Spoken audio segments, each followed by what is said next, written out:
It happened a few years ago in a small town in rural Pennsylvania, near the dense and eerie Blackwood forest. The forest had a reputation. People who wandered too deep sometimes never came back.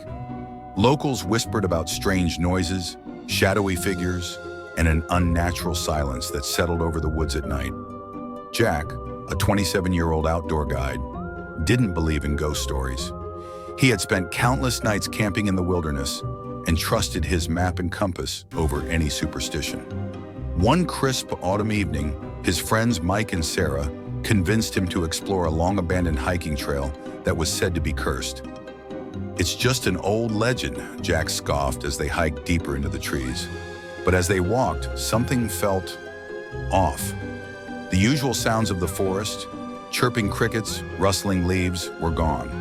The only noise was their own footsteps crunching on the dry ground.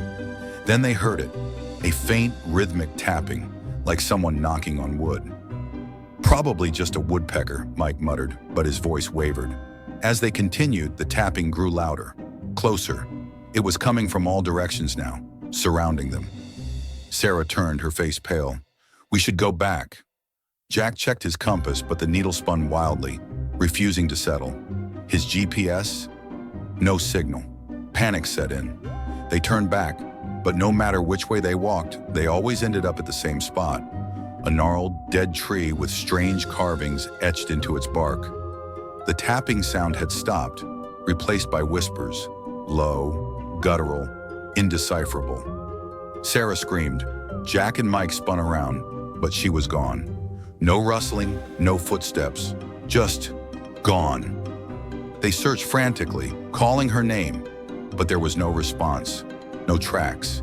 It was as if she had been erased from existence. Then Mike grabbed Jack's arm, his face contorted in horror. He pointed to the carvings on the tree. One of them looked fresh. It was Sarah's name. The whispers grew louder. The tapping resumed. Jack ran. He didn't stop until he burst out of the woods and into the safety of his truck. Mike was nowhere to be found. Search parties combed Blackwood Forest for weeks. No trace of Mike or Sarah was ever found. Jack moved away, but he never forgot that night. And sometimes in the dead of night, he still hears the tapping.